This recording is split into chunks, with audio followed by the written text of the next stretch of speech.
Hi, my name is Emily, and today I'll be talking about Lorraine Hansberry. Whether you are immersed in the theater world or not, I wouldn't be surprised if you recognized the last name Hansberry, but didn't know why.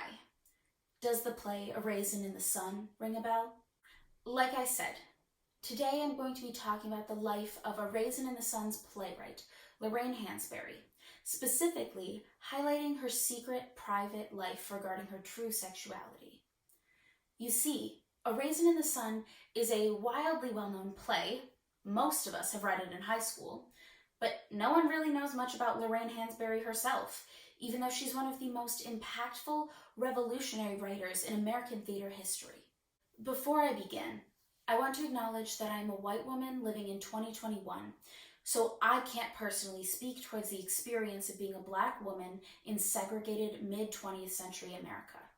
More importantly, as I am not Black, I am not here to explain the Black experience. Rather, through my research, I want to highlight the words of many Black individuals, especially Black women, in this tribute to Hansberry's life. Through this video, I hope to inform viewers, especially white viewers, about this wonderful woman and why her life matters, not only to theater history, but American history in general. As white students reading A Raisin in the Sun in early high school, we often don't actually grasp the importance of this piece of literature and the remarkable mark it has made. We just know it's a classic, and we had to read it for homework. For those who may not be familiar, A Raisin in the Sun is about a Black working-class family in the 1950s on the south side of Chicago who have just inherited a large amount of money from the life insurance policy of the family's patriarch, who has recently passed. There are tensions on what to do with the money, as Walter Lee wants to use the money to open a liquor store. Meanwhile, his mother, Lena, wants to use it for a down payment on a new house and education for his sister, Benitha, who wants to become a doctor. I remember reading this play and not understanding Walter's wants, nor his actions. I remember not understanding why he wanted the liquor store so badly if he already had a job. But the reason I didn't understand this was because I was a 14-year-old privileged white girl and I could not relate. But for most Black people, especially in 1959 America, they could relate. For so many people, this was the first time they were seeing lives similar to theirs presented on stage. In fact, this life presented on stage was very similar to the family surrounding Lorraine Hansberry as she was growing up.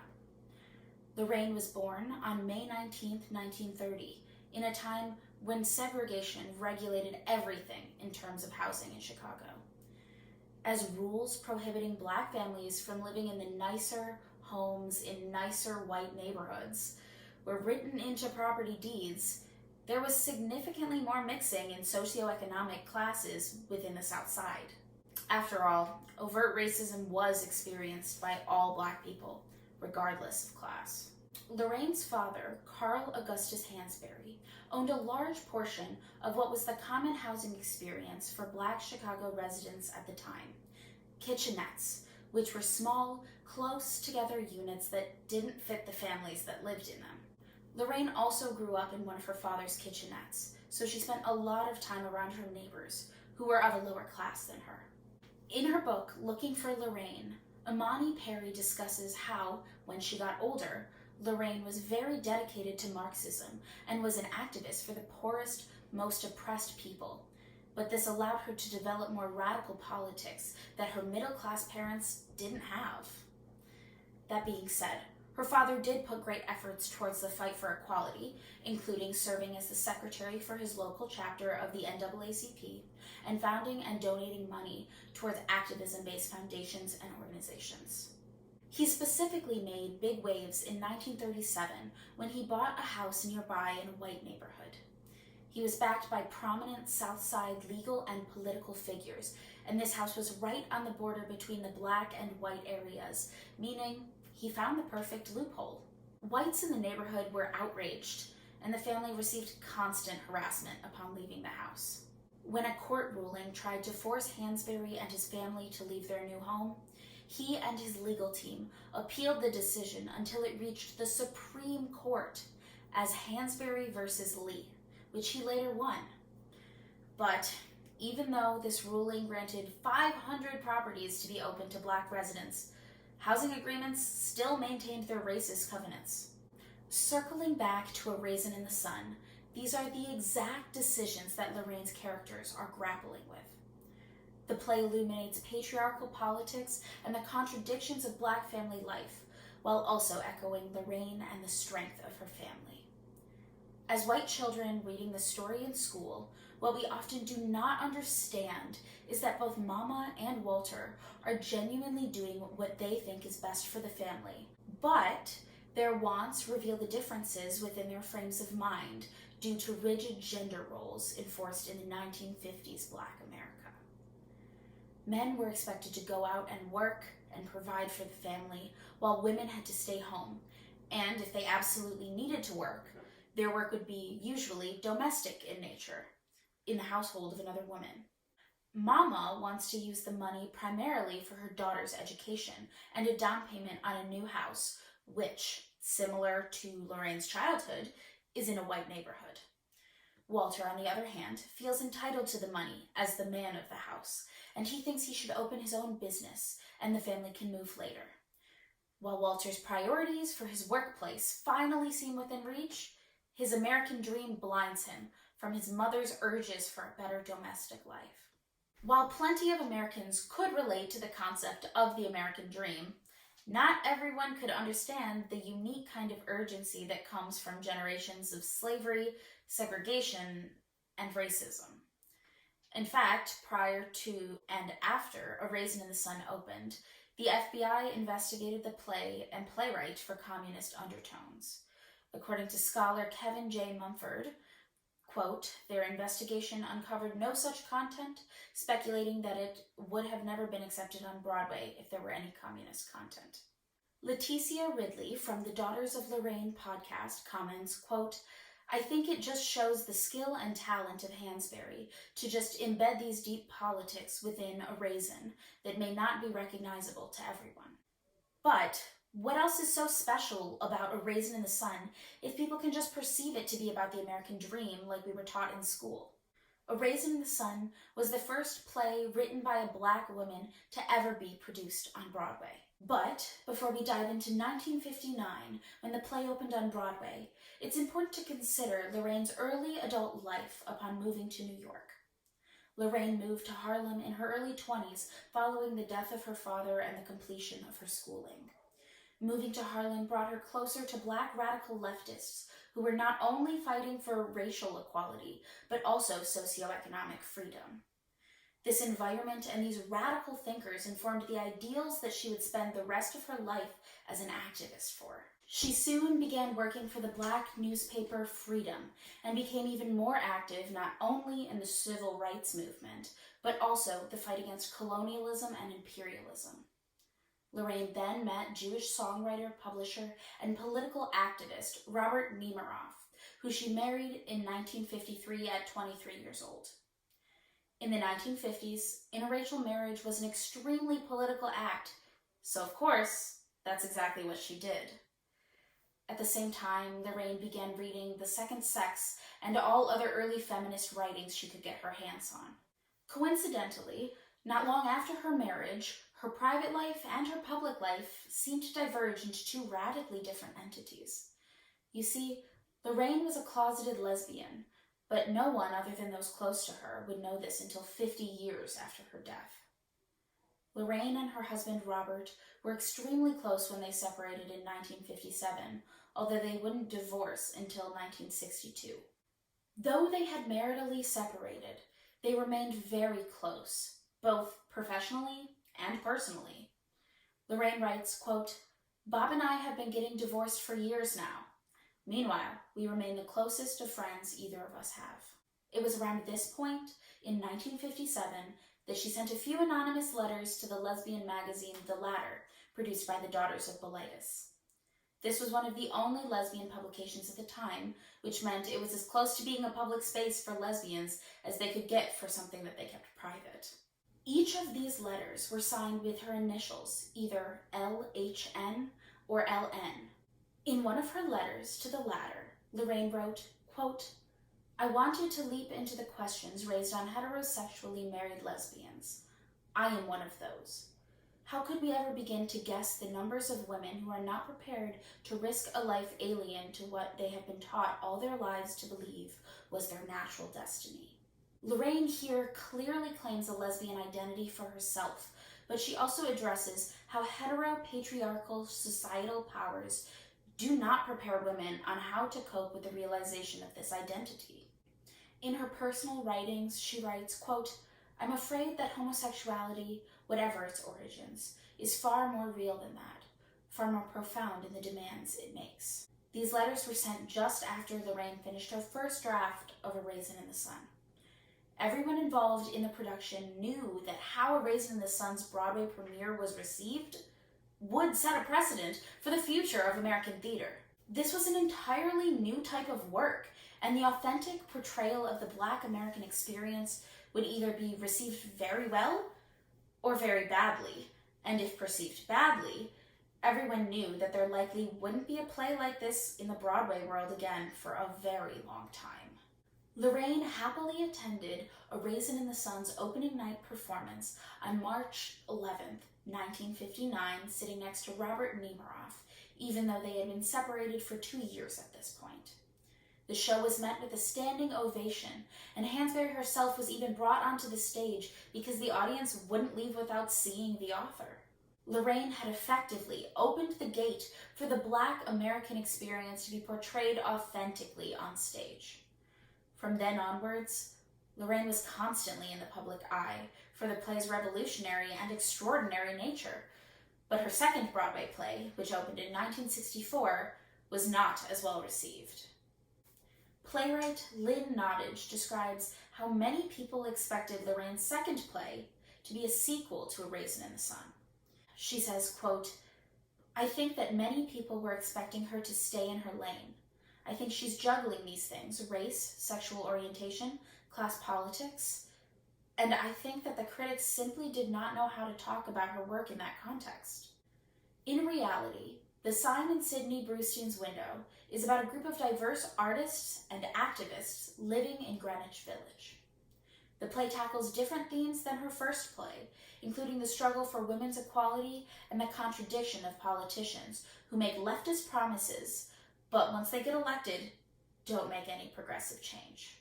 Ruby Dee, who played Ruth in A Raisin in the Sun, says, quote, "I was so impressed with the fact that she began to write about the complexity of interrelations racially and socially and culturally. The main character, Sidney, is Jewish, and there is only one Black character, Alton.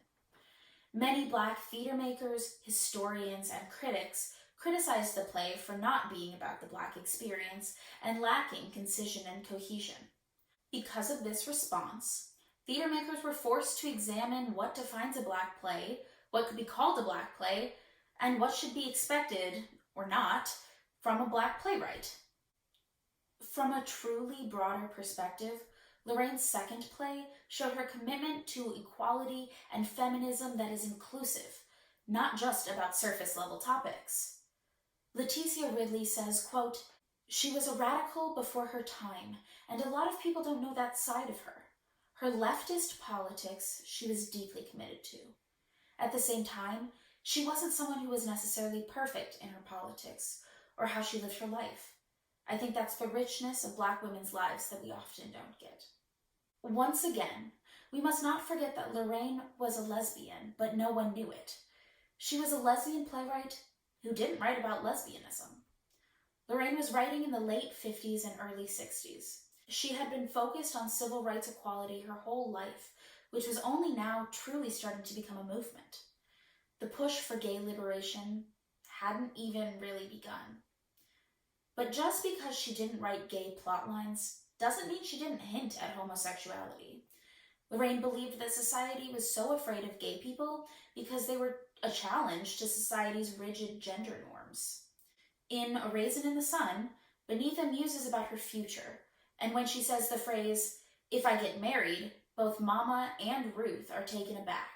Beneatha, the woman who has the opportunity to choose between two suitors, has mentioned that she also has the option not to choose either one. Through this interaction, Lorraine gives Benitha, who already wants to break gender roles by going to school to be a doctor, the agency to choose her own path. Lorraine also hints in The Sign in Sidney Brewstein's Window through David, a gay playwright. During the play, Sidney gives advice and support to David, and Sidney's sentiments about prejudice echo Lorraine's. In 1963, Lorraine's health began to decline, but her activism didn't stop. She met with Robert F. Kennedy to discuss her thoughts on equality, and later in 1964, even though her health was continuing to decline, she agreed to speak with winners of a creative writing contest, where she spoke her famous words, telling them that they were young, gifted, and Black, which would later be turned into the title of the final theatrical piece about her life. She was later asked to write a book of photographs titled The Movement, which would document the struggle for freedom and equality. The act of creating this book was extremely important for her because it allowed her to take part in the movement for equality and her voice to be heard in a time where she wasn't able to physically be there due to her health issues. I think this is an extraordinary, powerful statement because even though she wasn't physically there, you can quite literally say that Lorraine Hansberry wrote the movement, and she did. Lorraine Hansberry died on January 12, 1965, of pancreatic cancer at only 34 years old. Over 600 people attended Lorraine's funeral, including Malcolm X and many other prominent civil rights movement leaders. Dr. Martin Luther King Jr. even sent a telegram to be read at the funeral. Following her death, her former husband, Robert Nemiroff, gained control of her estate. Lorraine had multiple unfinished manuscripts. Nemiroff made small changes to Lesbian, which would premiere on Broadway in 1970. He also adapted a variety of her writings into To Be Young, Gifted, and Black, which ran off-Broadway from 1968 to 1969. Lorraine's friend, singer Nina Simone, wrote the song Young, Gifted, and Black about Lorraine. When Robert Nemiroff donated Lorraine's writings to the New York Public Library, he put everything that had any sort of lesbian content into a restricted archive. When he died, his daughter inherited Lorraine's estate, and decades later, she released the restricted content to scholar Kevin J. Mumford. I think that this situation is best summed up by writer Sarah Fonseca, who says, quote, Hansberry, who was closeted in life out of necessity and in death by her ex-husband's execution of her estate, did not come out until her archive permitted her to in 2014. In her work, Lorraine Hansberry models how to inject politics into our art to create political change. But there are so many movements she didn't get to experience. I wonder what revolutionary pieces she would have been able to create and how it would have changed the state of where we are today. Imani Perry says, quote, she's left us a roadmap for how to think about our society as we try to pursue something deeply egalitarian and sensitive, and recognizes people at every level of who they are. I think Lorraine Hansberry is extremely important, especially now in our current moment of 2021. Within the theater world, I think Lorraine Hansberry would have been extremely proud of the recent We See You White American Theater demands and push for anti-racism work to become normal practice within our industry. Lorraine was a gay, Black woman artist who existed in a time when intersections between those identities didn't exist, a time when she had to work through how these identities could coexist. She is thought to be the first person to informally think up the concept we now know as intersectionality.